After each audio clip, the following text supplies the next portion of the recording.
NBC5 Chicago. Now, live, this is the NBC5 News at 10. Tragic accident on the city's west side. A child is trapped, then crushed in an elevator shaft at a church shelter. Good evening. I'm Carol Marin. And I'm Ron Majors. The fatal accident happened just after 7 tonight when the 4-year-old girl and her mother were getting off the elevator at the New Life Bethel shelter. That's at 22 North Kildare Avenue. NBC5's Tracy Haynes is live at the scene tonight. Tracy? Ron, the details are still a bit sketchy, but this is the New Life Bethel shelter, and this is a transitional home for women who were formerly homeless. As you said, this is where the accident happened, and it killed a little girl. We've discovered the little girl's name is Natasha Hopkins. She is 4 years old, and it appears that she was killed while trying to get off an elevator and was crushed by that door. Let me show you some video from what we saw earlier this evening. Now, little Natasha was taken to Cook County Hospital, and she was pronounced dead at about 7:52 this evening. And we talked with staff and workers here at the center, and they say they have very fond memories of the little girl. She was a really cute little girl with long braids. And the last time I saw her, mother said, "Don't you want to take her home?" I said, "Maybe next time. Can't take her home tonight." Are you concerned that it is an unsafe elevator? We're not concerned it's unsafe. We have it serviced regularly, and we haven't had any unusual problems. Now, at this moment, there is inside the building a city inspector, a city building inspector. She has gone in presumably to check out the elevator and the conditions surrounding it. She hasn't come out with any findings yet, but when she does, we'll let you know about it. Once again, that little girl, Natasha Hopkins, 4 years old, pronounced dead this evening at Cook County Hospital at 4:52. We'll let you know more about the story as the details become available. Reporting live on the west side, Tracy Haynes, NBC5 News. Now, the story of a murder that's captured national attention tonight. John and Patricia Ramsey are breaking their silence. They are saying they did not kill their daughter. It was the day after Christmas. 6-year-old JonBenet Ramsey was found strangled in her Colorado home. And yesterday, 4 months after the killing, her parents were formally interrogated by police for the very first time. Today, the public interview. John Mason is here with details. John? Ron and Carol, among other things, that police interrogation was off limits for the hand-picked reporters the Ramseys chose to talk to today. The Ramseys believe JonBenet's killer will be found, even as many point the finger at them. The interview was negotiated, no questions allowed about the night JonBenet was murdered, but plenty of emotion from the Ramseys. It's hurtful. I can't tell you how bad it's been. And there is no sign it will get any better. John and Patricia Ramsey are still suspects in their daughter's killing. I did not kill my daughter, JonBenet. Police don't know who did. The investigation has apparently stalled. There are new details tonight about a key piece of evidence, the ransom note found in the Ramsey home. It starts with the words, "Listen carefully." It also threatens to behead JonBenet if parents called police. John Ramsey has been ruled out as the author of that note, but police are still waiting for a new handwriting sample from Patricia Ramsey. An arrest must be made for us to go on with some semblance of a life and hope for the future. The Ramseys' long silence ends. I talk to JonBenet, and I tell her that I love her, and that I'll be seeing her real soon. But suspicions linger, and the investigation drags on. The Ramseys say today they are insulted to be suspects in their daughter's killing, but the insult may grow because investigators may look to question them again. Carol, back to you. John, thank you. Are they cops or criminals? Tonight, 3 Gresham District police officers are accused of robbery. Another is charged with rape. That officer is stripped of police powers. A 19-year-old college student claims the officer allegedly pulled a gun on her and raped her. He told me to take off my clothes, and I said no. And he said I'm not cooperating with him. Also this week, 3 tactical officers from the Gresham District were suspended for allegedly beating and robbing a family in their South Shore home. And earlier this week, 3 other officers were charged with robbing federal undercover agents who were posing as drug dealers. The Chicago Police Board votes to remove convicted Officer Gregory Becker from the force. On April 19th, Becker was found guilty of involuntary manslaughter for the fatal shooting of homeless newspaper vendor Joseph Gould. The judge allowed Becker to remain free on bond until his May 28th sentencing. He faces a minimum prison term of 15 years. 5 employees of Chicago's Revenue Department are accused of stealing cash from parking meters and from a city-owned parking garage. Revenue Director Hugh Murphy announced today that 3 department security guards have resigned. 2 other employees have been placed on administrative leave. Among those involved in the alleged scandal, Deputy Director Patrick Fabiano. No estimate yet on how much money might have been stolen from the meters. Is it a case of dangerous dogs or dog discrimination? The debate is pitting Buffalo Grove canine owners against each other. At a public hearing tonight, some residents argued for restrictions on what they deem dangerous breeds like Rottweilers or Pit Bulls. Opponents say breed-specific restrictions are unfair. The whole argument should be it's an individual owner situation. Anybody can raise a bad dog. Anybody can raise a good dog. Why punish everybody? Hoffman Estates and Wheeling have banned pit bulls, but no city in Illinois has banned Rottweilers. Chicago police officer Jim Mullen is back in the hospital tonight after an adverse reaction to anesthetic. He was given the painkiller during outpatient surgery on his ears on Tuesday. He was readmitted to Northwestern Memorial last night, where he remains in fair and stable condition. Tonight, a victim of alleged racial violence is out of the hospital and home with his family. 13-year-old Leonard Clark, who was beaten in a Bridgeport attack, left the Rehabilitation Institute. He has a long road of recovery still ahead of him, but relatives say he was certainly ready to go home. I'm ready to get out this place, I'm ready to get out this place. Grandma, I'm ready to go home. Today, he's going home, and he is happy. And Leonard returns to a new home, not at high-rise, but at CHA scattered site housing, a house with a backyard where he can now play with his new present, a dog named Max. Making a network program, ER, look like real life. Ahead on NBC5, the Chicago doctor to whom scriptwriters depend on making this work. Plus, moms over 40. Unit 5 reports on their trials and tribulations. And next, the Ennis Cosby murder. 2 more witnesses come forward to point the finger at the accused killer. He stopped to change a flat tire, then someone shot Ennis Cosby dead. Tonight, friends of the murder suspect tell police what happened that January night. The story comes from police accounts published in a nationwide newspaper.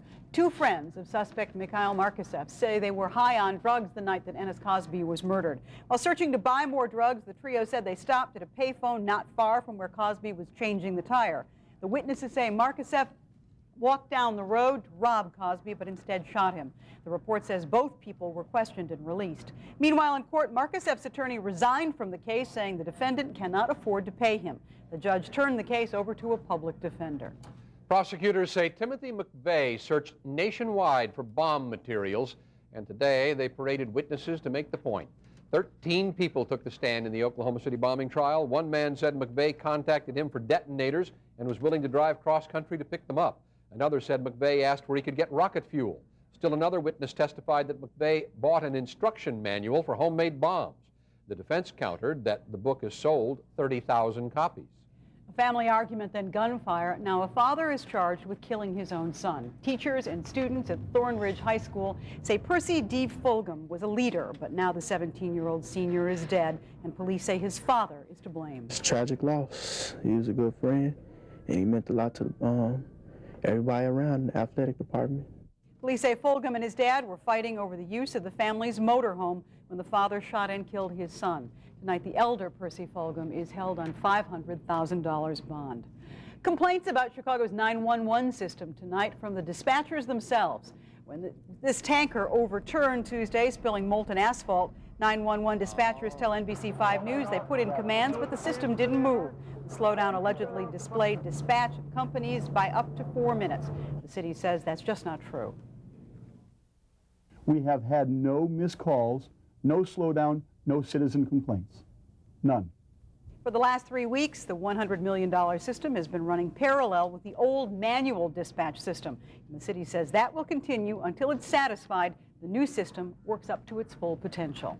Chicago's new Roman Catholic Archbishop Francis George will be formally installed next Tuesday. Tonight, some new details about that occasion. The Archdiocese is planning a series of special liturgies so Chicago Catholics may welcome their spiritual leader to his new home.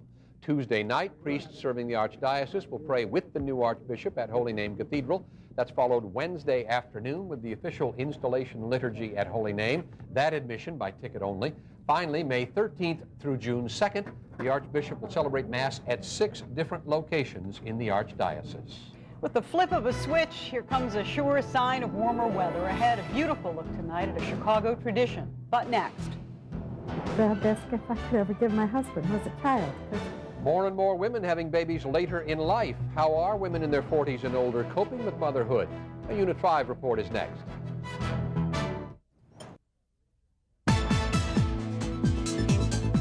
A 63-year-old California woman made history recently by delivering a healthy baby girl.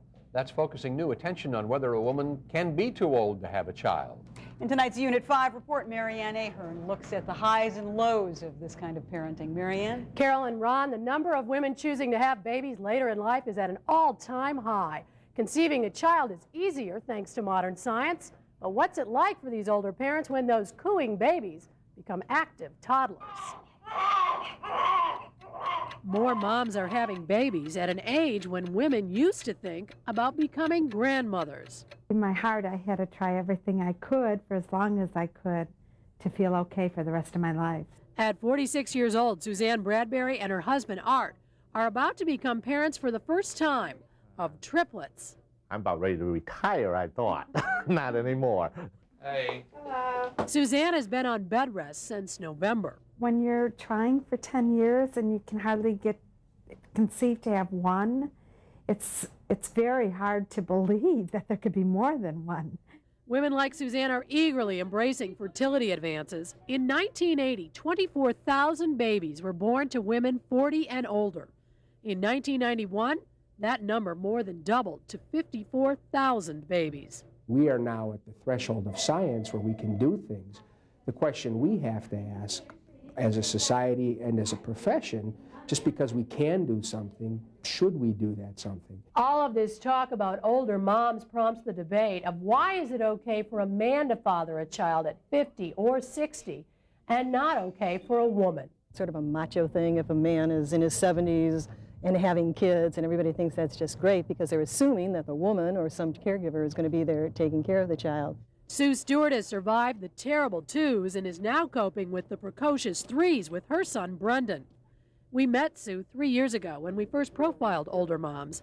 So what's it like to be 46 with a 3.5-year-old? You get up at 5 and you stop running about 9 p.m. I'd be much happier if we'd spend our attention figuring out how to get people who are having babies between 14 and 18 from having babies than worrying about stopping people who are 45 to 55 from having babies. Raising children takes a lot of energy, patience, and luck. Older moms say, give them a chance. They'll prove they're up to it. I'm blessed. And Suzanne and Art Bradbury are especially blessed tonight. They tell us they have just delivered those babies at Loyola Medical Center. While one of them is in an incubator, they are all doing well. The Bradburys now have 2 girls and a boy and have named the trio Faith, Hope, and Charlie. So here's hoping the Bradburys get lots of rest and help for those midnight feedings, because hopefully, Ron and Carol, we're going to check back with them in about 18 years or so, see how they're getting ready for college. All right, Marianne, thank you. The Chicago area and parts of northwest Indiana are cleaning up following last night's storms and strong winds. One of the hardest hit areas, Merrillville, Indiana. The storm uprooted trees and smashed windows. One house was damaged when winds lifted its attached garage off its foundation. Residents report seeing a funnel cloud over the area, but no injuries were reported. So, Andy, now we cleared out for a nice weekend? Looks like we should be doing okay, Ron. For the first day of May, we were off to a nice quiet start, but as we head to the weekend, I think things will be changing once again. But we captured a sunset for you in time-lapse form as we look to the western horizon. The sunset on what was a beautiful day, and watch the lights come up. Folks were out and about this evening and enjoying the nice weather. Maybe you headed down to the lakefront to take a look at this. Yes, a sure sign that summer can't be far away. Buckingham Fountain in all its glory and splendor. And the good news is, when you're looking at this water and you feel the urge to go, you'll be able to now because they have lavatories there, so I've been told. Temperatures out this evening are on the cool side, but not all that bad. Hinsdale Central High School to the western suburbs, temperature there at 51 degrees. No rainfall on the gauge today, but that's going to be changing in the next 24 hours. Last night's rainfall, some pretty impressive totals. Lighter amounts down to the south, 33/100ths of an inch in Indiana Dunes, 63/100ths here at the tower, but 1.5 inches to the north and west. And as I mentioned, it looks like more rain is on the way, and here's why. A storm system back to the west is already spreading showers from Illinois back into the Dakotas, heavier storms into the plains. This whole system is pushing off to the east, and by Saturday morning, some fairly impressive rainfall totals will tally up here in Chicago. Anywhere between 1 and 2 inches of rain will fall, so this is going to be a real soaker. Tote the umbrella. As far as the severe thunderstorm threat goes for tomorrow, we're only on a slight risk area. The more moderate risk or a better chance of severe thunderstorms will be in central and southern Illinois, but we'll keep a close eye on the situation. The forecast map for tomorrow, here's the area of low pressure that'll be sliding actually to the south of us. So lots of clouds tomorrow, windy conditions, rain, which will be heavy at times, mainly in the afternoon.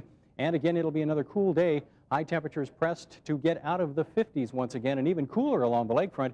And that trend will continue into the weekend, I'm sorry to say. During the overnight hours, look for the clouds to continue to increase. We'll be into the low 40s. Tomorrow, as you head out the door, cloudy skies, light rain will crescendo to a steadier rain. By the afternoon, we'll have showers and some embedded thunderstorms. Some of this rain at times could be heavy. As I mentioned, upwards of 1 to 2 inches of rain possible by Saturday morning, where we still see more clouds, more showers, tapering off to drizzle by late in the day. Sunday is definitely the better of the 2 weekend days. The start of next week, partly sunny and 61, maybe a few showers, then milder again by Tuesday. So take the umbrella tomorrow, Ron. All right. Thanks, Andy. Chicago's connection to the hit NBC show ER runs deeper than just the setting for the show. A Chicago area doctor supplies the writers with ideas based on his real-life ER experience. NBC5's Allison Rosati has the behind-the-scenes story. Enter the emergency room at Northwest Community Hospital in Arlington Heights, and you could inspire a story for the hit TV show ER. That's because the Chief of Emergency Services, Dr. Stanley Zidlow, moonlights as a story consultant to ER's writers. No, I could send them 6 stories, and then I don't know if one will even come out or when it'll come out. I'm gonna drown! Among his ideas that have made it, the episode where Dr. Ross saves a little boy trapped in a viaduct. It came from Dr. Zidlow's own backyard experience when he became trapped unclogging a water tunnel. The ever-ready doctor, who always carries a needle and a pocket knife, had all the answers the writers needed. How's he get him out? He's going to drown. I says, no, I'll do a trach. With what? I says, well, with a pocket knife. And they says, well, how does he get him out of there? And I says, Neil, if he's driving a car, he's got to have a car jack. He runs out, gets a car jack, and with the car jack, that's how you get the kid out. With 28 years of experience in emergency medicine, Dr. Zidlow has lots of stories to tell, but he says some of his best never make it on the air.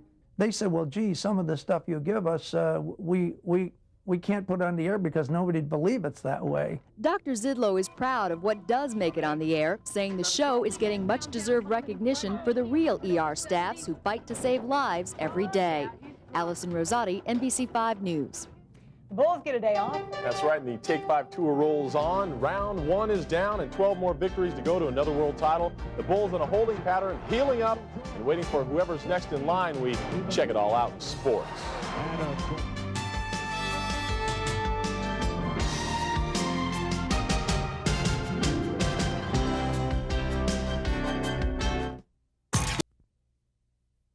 John Kelly's here. Even when the Bulls are resting, they're a lead story, aren't they? Yeah, that's right. They always are. Need some R&R, and they'll get it at least until Sunday. They need that. And thanks to Scottie Pippen, the Bulls own first-round sweeps in 6 out of their last 7 tries. Impressive to say the least. Now that they've squeezed past Washington in dramatic fashion, the question remains, who and what is next for the world champ? Michael drives down, lost the basketball. Scottie gets it back. Scottie on the baseline. Got it, count, and he's fouled. What a play by Pip. Although we set it up. We wanted Michael to drive and throw the ball up in the air to Scottie behind him, and then Scottie went in for the dunk. It was exactly like Phil drew it up. While everybody agrees the Bulls owe most of their success to number 23, this one would not exist without Pip. I took a hard fall, but, you know, that's part of winning, and I'd rather deal with the pain tomorrow than have to deal with losing the game today. And after dodging the bullets for 3 straight games, it seems nothing will come easy. It's good for our team to have to get out there and feel that uncertainty and that insecurity that comes with that and find their own way through it. So now the Bulls watch and wait for a second-round date with either the Pistons or the Hawks. Either one of the teams, if we play the type of basketball we've been playing, we could really be in a dangerous situation. To defend something is that much harder in some respects. And you have to meet the same intensity of a lot of hungry basketball teams out there. And, you know, that's some of the struggle that we're dealing with. But I think we feel confident that we can meet that challenge. And with our leadership, then certainly, you know, I think we can accomplish that. Next, do you believe in magic? Well, Miami and Pat Riley do now. Tonight, Penny Hardaway, Mr. Everything. He does it easy to Hardaway any way he wants. Penny pumps in 41 points. Orlando forces a Game 5, beating the Heat 99-91. Well, giving credit where credit is due, Allen Iverson makes sure to thank his mama today after being named Rookie of the Year, but after turning the trophy over to his #1 lady and averaging over 23 points a game, the cocky Philly point guard makes a point to his critics. I didn't feel that people should have came at me like that. You know, if somebody was to go through what I've been through in my life, you know, I would take my hat off to somebody that was trying to do something for itself. No question the young man can play. Well, out at the ball yard, the way things are going, the Cubs can only pray the month of May turns out sweeter than April did, but May Day not a good one for the Northsiders. Confusion in the broadcast booth and more of the same on the field for the Cubs. They get a chance to turn a double play, but Sean Dunston and Ryan Sandberg turn it into an adventure. Rhino gets the error. Rockies get 2 free runs. Cubs go down again. Cubs lose 5-4. Doctors say Mets pitcher Jason Isringhausen is likely suffering from tuberculosis, but they add the chance of cancer is remote. Reports say Michigan hoopster Robert Tractor Traylor is jumping over to the NBA, and sources say the Hartford Whalers will move to North Carolina starting next season. We finish back at the ball yard, and Andres Galarraga slaps what, he thinks is a foul ball. Oh, yeah, just, chill out, take my time here. Wait a minute. Wait, that's fair? So he jogs down to first. No doubt the easiest base hit he'll ever get, but as we all know, the Cubs have a very, very bad habit of being in the giving mood very often this year. That's a wrap. Right you are, John. And we'll be back with a final word that's more final than we ever imagined.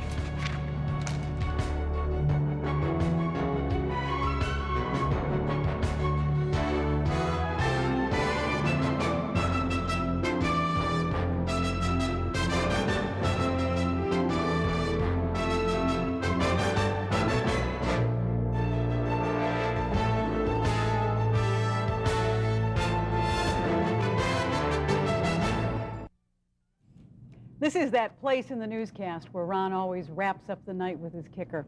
He's given it to me tonight so that I can say goodbye. This is my last newscast at Channel 5. I've always believed the best newsrooms are the ones filled with passion and debate. This one overflowed on both counts this week. 19 years ago, when I walked in the doors of this station, I knew that I was coming to one of the best operations anywhere, and in my own hometown at that. There are reporters, producers, writers, directors, photographers, editors, maintenance people, saleswomen and men, promotion people, makeup artists, graphic artists, and so many others who have set a standard of excellence at Channel 5. From the mailroom to master control, I am indebted to all the fine professionals here who made me better than I otherwise might have been. I am especially in the debt of Don Mosley, Wendy Frame, and Susan Evans, who have been my producers and closest collaborators. From Bangkok to Belfast to the Chicago City Council to Cicero, this 19 years has been a marvelous ride. And in the front seat beside me for so much of that way has been Ron Majors, a partner, a friend, a co-conspirator, and the best anchor and communicator I have ever known. But my deepest, most abiding gratitude goes to those of you who watched, and those of you who trusted us enough to share your stories so that we could tell them here. Words are not adequate to express the thanks I feel. That's our news tonight. We thank you for joining us. Good night.